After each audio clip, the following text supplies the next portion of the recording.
हो कोई साइल ही नहीं,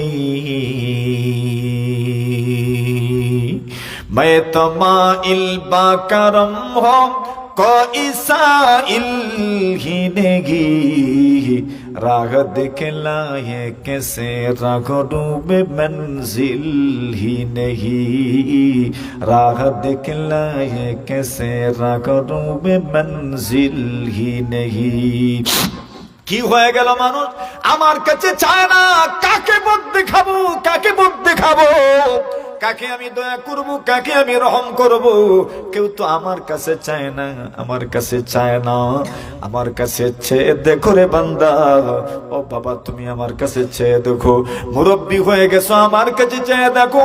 যুবক ডিপ্রেশনে ভুগিস না, ডিপ্রেশনে ভুগিস না, তোমার রিজিক নাই, রুজি নাই, তুমি আমার কাছে চাও, আমার কাছে চাও, আমার দুয়ারে আসো, আমার দুয়ারে আসো, আমার দুয়ারে আসো, আমার ঘরে তুমি একবার আসো, মসজিদে তুমি একবার আসো, মসজিদে তুমি একবার আসো, একবার এসে একবার তো দোয়া করো আমার কাছে, একবার তো তুমি চেয়ে দেখো।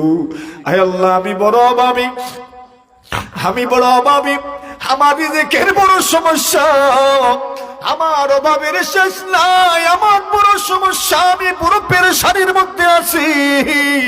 বান্দা তুই একবার আয়, একবার আয়, একবার আয় আমার দুয়ারে আয়, আমার দুয়ারে আয়, আমার দুয়ারে আয়, আমার দরজায় তুমি একবার আসো, মসজিদ করে তুমি একবার আসো, আইসা তোর মনের কথাটা আমাকে খুলে বল, আমাকে খুলে বল।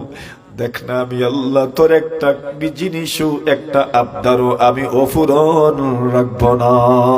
সুবহানাল্লাহ। আরে বলেন আল্লাহ দেন কিনা? হ্যাঁ আল্লাহর ক্ষমতা আছে কিনা? আল্লাহর ক্ষমতা আছে। কই দুনিয়ার কত দুয়ারে তো ঘেলি, তুমি পাইছো? দুনিয়ার কত দুয়ারে তো ঘেলা, দুয়ারে যাওয়ার পরে ওরা তো তোমাকে সুযোগ দেয় নাই। আল্লাহ নবীর আমল, আল্লাহ নবী যেহেতু এমন ছিলেন, আপনার মতো আমার মতোই তো মানুষ ছিলেন, কিন্তু মর্যাদার ক্ষেত্রে আল্লাহ এমন উপরে রসুলকে নিয়েছেন দরা ছোঁয়ার বাহিরে, দরা ছোঁয়ার বাহিরে। সুবহানাল্লাহ বলেন। আমার যেমন মুসিবত ছিল পয়গম্বরেরও মুসিবত আছে, আমার যেমন মুসিবত ছিল পয়গম্বরেরও মুসিবত ছিল। এই জন্য তো আপনি তো আপনার এলাকায় বসবাস করেন, এলাকা ছেড়ে যেতে হয় নাই, কিন্তু রসুল তো এলাকায় থাকতে পারেন নাই, এলাকা ছেড়ে চলে যেতে হয়েছে। বলুন না মুসিবত আপনার বেশি না রসুলের বেশি ছিল? হ্যাঁ রসুলের বেশি ছিল। এই জন্য আল্লাহর হাবিব বলেন আশাদ্দুন নাসি বালাআন আল আম্বিয়া ثم الصالحون ثم الامثل فالامثال।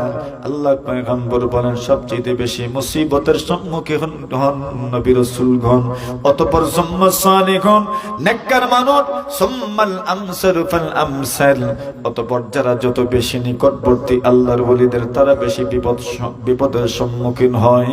আল্লাহ রাসূল বলেন, রাসূলের আমল ছিল, সাহাবায়ে কেরাম বলেন আল্লাহর নবীজি যখনই মুসিবতের সম্মুখীন হয়ে যেতেন সঙ্গে সঙ্গে পয়গম্বর মসজিদে ঢুকে যেতেন, যতক্ষণ পর্যন্ত মুসিবত শেষ হতো না মসজিদ থেকে বের হতেন না।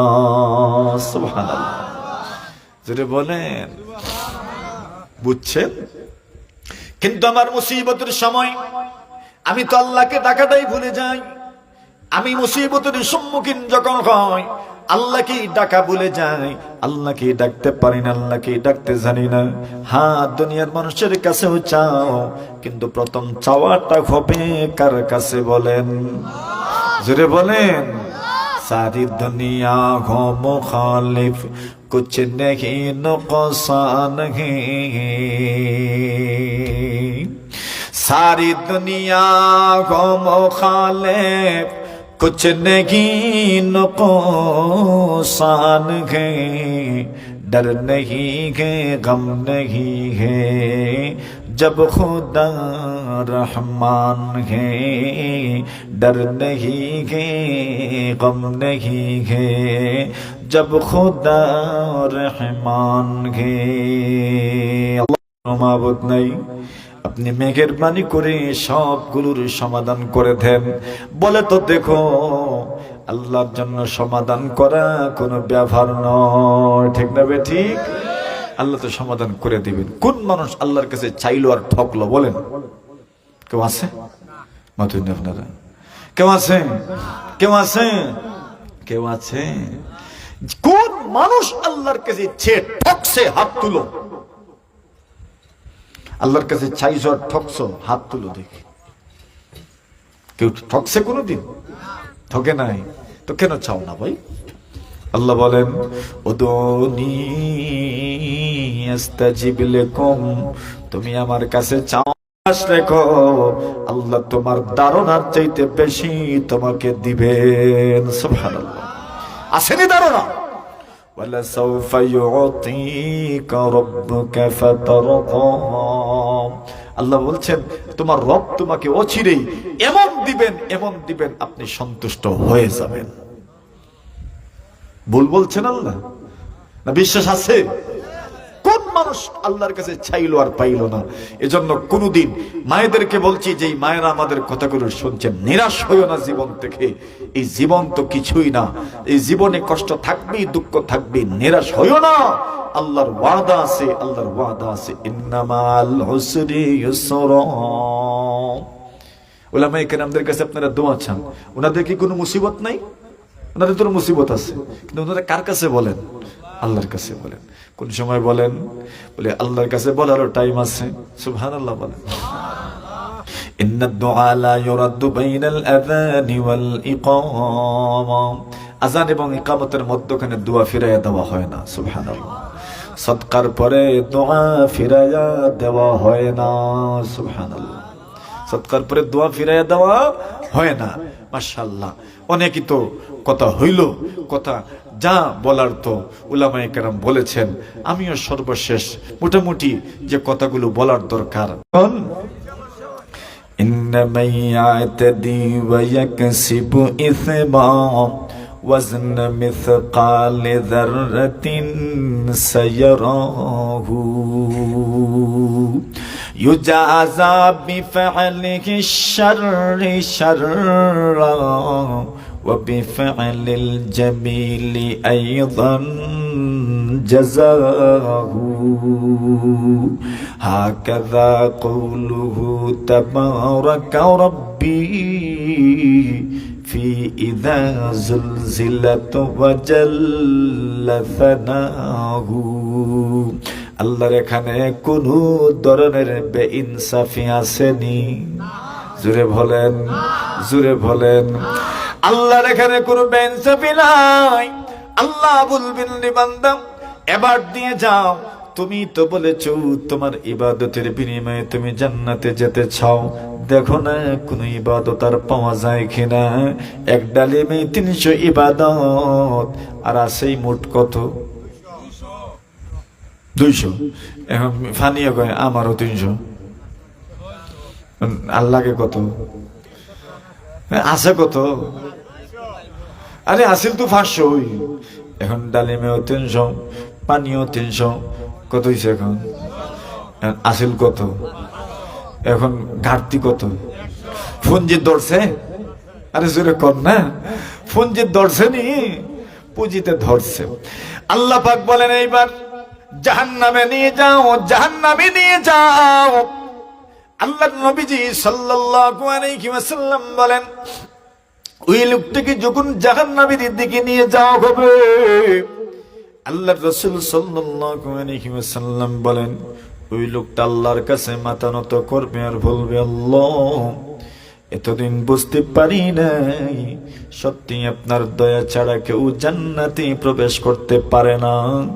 মালিক, আজকে বুঝতে পেরেছি আপনার দয়া ছাড়া কেউ জান্নাতে যাবে না।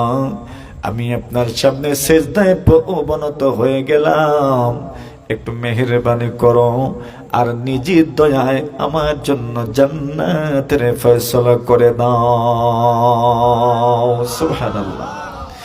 আমার বন্ধুরা, যে কথা বলছিলাম, দুনিয়াতে কোনো মানুষ যদি এত বেশি ইবাদত করে, আল্লাহ নবীজির সাহাবীগণ বলেন, নবীজি গো, বনি ইসরাইলের মানুষ এত বেশি ইবাদত করেছে, এত বেশি ইবাদত করেছে, ওই মানুষগুলো 500 বছর পর্যন্ত বেঁচেছে, 100 বছর বেঁচেছে, 200 বছর বেঁচেছে। 300 বছর পর্যন্ত বেঁচে ছিল, 400 বছর পর্যন্ত বেঁচে ছিল, 600 বছর পর্যন্ত বেঁচে ছিল, 800 বছর পর্যন্ত বেঁচেছে, 900 বছর পর্যন্ত বেঁচেছে। কিছু মানুষ তো এমনও ছিল যে মানুষ শুধু শুধু আল্লাহর ইবাদত করেছে কনিষ্ঠভাবে 200 বছর, পরিবারের খোঁজ নেয় নাই, স্ত্রী সন্তানের পিছনে সময় ব্যয় করে নাই, সামাজিকতায় কোনোদিন আত্মনিয়োগ করে নাই, সমাজ ছেড়ে দিয়েছি, সমাজ ছেড়ে দিয়েছি শুধু শুধু আল্লাহর ইবাদতের জন্য। এমন মানুষও তো আছে যে মানুষটার শুধু শুধু আল্লাহর ইবাদত 200 বছর, আল্লাহর ইবাদত 300 বছর। আল্লাহর নবীজি কিন্তু ইসলামে তো নিষিদ্ধ, সন্ন্যাসী হওয়া যাবে না, বৈরাগী হওয়া যাবে না। লা রাহবানিয়াত ফিল ইসলাম, ইসলামে তো রাহবানিয়ত নাই, ইসলামে তো বৈরাগী নাই, ইসলামে তো সন্ন্যাসী জীবন যাপনের সুযোগ নাই। নবীজি, ইসলামের মধ্যে সন্ন্যাসী জীবন যাপন করা যায় না, পরিবার ছেড়ে যাওয়া যায় না। যা করো পরিবার নিয়ে করো, যা করো স্ত্রী সন্তানকে নিয়ে করো, এটাই তোমার ইবাদত। স্ত্রী সন্তান ছেড়ে দিয়ে ইবাদত করবেন, ওইটা আল্লাহর কাছে এমন গ্রহণযোগ্য হবে না। আল্লাহর নবীজি গো কিন্তু ওই মানুষগুলো এমন ভাবে সন্ন্যাসী জীবন যাপন করেছে, তারা তো ইবাদত করতে করতে জান্নাতের বেশি বেশি তারা দাবিদার হয়ে যাচ্ছে, আমরা তো পারছি না। আল্লাহ রাসূল বলেন, কেন পারবা না, কেন পারবা না, কেন পারবা না? আল্লাহর কোন বান্দা যদি এক নামাজের পরে আরেক নামাজের জন্য মসজিদের মধ্যে বসে অপেক্ষা করতে পারে, এরা 100 বছর 200 বছর সন্ন্যাসী জীবন যাপন করে যে সওয়াব অর্জন করেছে। আল্লাহর কোন বান্দা আমার উম্মত যদি আল্লাহর ঘর মসজিদে বসে এক নামাজের পরে আরেক নামাজের জন্য অপেক্ষা করে, তার আমলনামায় এর চাইতে বেশি সওয়াব আল্লাহ পাক দান করে দিবেন। সুবহানাল্লাহ। কেন বলে আল্লাহর ঘর মসজিদের মধ্যে সে অবস্থান করেছে। আল্লাহর ঘর মসজিদের অবস্থানটা আল্লাহর কাছে এত দামি যে ওই অবস্থানের কারণে 100 বছর 200 বছর সন্ন্যাসী জীবন যাপনের চাইতে বেশি সওয়াব আল্লাহ পাক আমার উম্মতকে দান করবেন। আল্লাহু আকবার বলেন। বুঝেছেন আল্লাহর ঘর মসজিদটা কত দামি? নবী আলাইহিস সালাতু ওয়াস সালাম বলেন, নামাজ শেষ হয়ে গেল, আরেক নামাজের পর্যন্ত অপেক্ষা করা সম্ভব নয়, কিন্তু আল্লাহর বান্দা এত সহজে মসজিদ থেকে বের হতে চায় না। কিছুক্ষণ পর্যন্ত মসজিদের মধ্যে অপেক্ষা করলো, যেখানে নামাজ পড়েছে এখানে অপেক্ষা করলো। আল্লাহ রাসূল বলেন, যতক্ষণ পর্যন্ত মসজিদের মধ্যে থাকবেন আল্লাহর ফেরেশতারা আপনার কাছে আসবেন আর দোয়া করবেন, আল্লাহুম্মা গফির লাহু ওয়ারহামহু, আয় আল্লাহ আপনি তাকে মাফ করে দেন এবং আপনি তার উপর দয়াবান হয়ে যান। সুবহানাল্লাহ।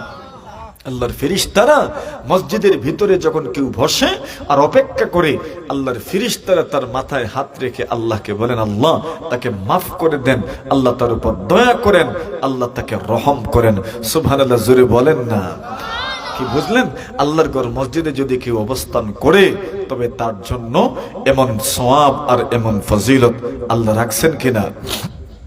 নবী আকরাম সাল্লাল্লাহু আলাইহি ওয়াসাল্লাম বলেন, আল্লাহর কোন বান্দা যদি আল্লাহর কোন মসজিদের মধ্যে প্রবেশ করে, আল্লাহর ঘর মসজিদের মধ্যে প্রবেশ করার পরে আল্লাহর কোন বান্দা যদি সেখানে বসে থাকে, আল্লাহ তাআলা বলেন, দেখো না দেখো না আমার বান্দা আমার ঘরের মানুষ হয়ে গেছে।